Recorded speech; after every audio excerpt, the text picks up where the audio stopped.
Okay, so we're going to finish off our discussion of observational studies on this slide. Recall the three kinds of observational studies we were talking about: cross-sectional, basically looking at information collected now across in a cross-section of the existing community, if you want to think of it that way. Retrospective, we look backwards in time. We can observe the response variable, now. We look backwards in time to find the explanatory variable. That's right. And prospective, we're looking at the values of the explanatory variable now, and then we're going to follow it forward in time and see what the response variable looks like later on. All right. Of course, not everything fits in exactly one of those categories, but we'll see what we can do with these three examples. You can read more details about them on the handouts. Here's the first one. I guess I should call these something. So this is 1, 2, and 3. 3 kinds. Here comes the first one. Current veterans were examined and levels of heart disease and PTSD were recorded. Severe PTSD corresponded to higher likelihood of death from heart disease. So since that's using current information across veterans, I'm going to call that cross-sectional. And we're looking at the connection between the level of PTSD in those veterans and the level of heart health in those veterans. And more severe PTSD corresponded to more heart disease and consequently a higher likelihood of death from heart disease. So that'll be a cross-sectional.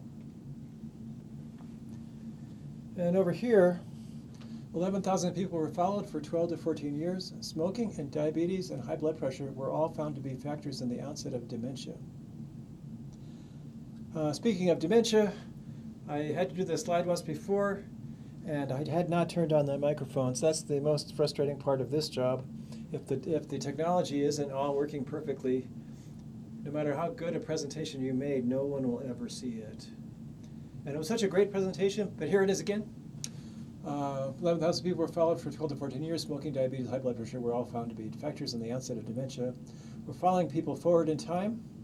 We're keeping track of the explanatory variables that we think might be responsible for dementia. We kept track of smoking, diabetes, and blood pressure, among other things. And then found that those three, at least, were factors in the early onset of dementia. So that would be a prospective study as 3.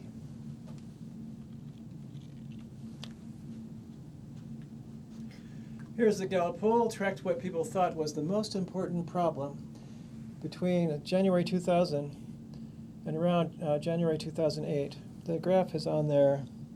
Oh, it's past January. It's May 2008. So this is January. This is May.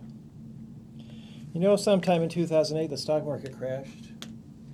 And I imagine that would make the economy more of a worry than these other things, fuel prices and the Iraq situation.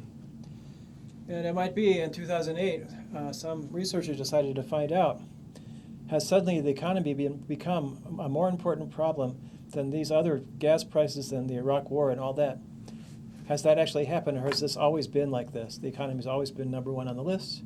If they did that, and they went up to look up Gallup poll information and track this backwards in time to find this pattern, then that would be called a retrospective study, that you were wondering whether that economy question, which is the most important question, had been that way for years or had suddenly changed because of the stock market situation and things were actually happening in the economy at that time. On the other hand, so I would call it retrospective because I think that's probably what happened. I'll call that a 2 because I can. On the other hand, if you were the Gallup poll people and your research question looks like this, I wonder if we follow this forward in time, once the Iraq situation is resolved and maybe other factors come into play in the political scenario, maybe the rankings of these things will change over time. Let's see if it does. So if that was your question, that would be a prospective study. So sometimes whether it's retrospective or prospective depends on who you are. Whoever's recording the information is following it forwards in time. Whoever's doing the research, if they decide to do it in 2008 and look back at this information to see what the pattern is, then they're doing a retrospective study. So whether it's retrospective or prospective can depend on who it is you're talking about performing the study. There could be multiple people using information for really the same purpose. And some could be looking at the current values and looking backwards in time, and other people might have decided to follow it forwards in time. So some of them are doing retrospective and some of them are doing prospective studies. Okay, so I managed to get this slide done, and I'm sure hoping that the sound check works out. I've never run into a situation yet where I wasn't recording the video, because I've got these monitors on the side here that show me apparently what the computer's looking at.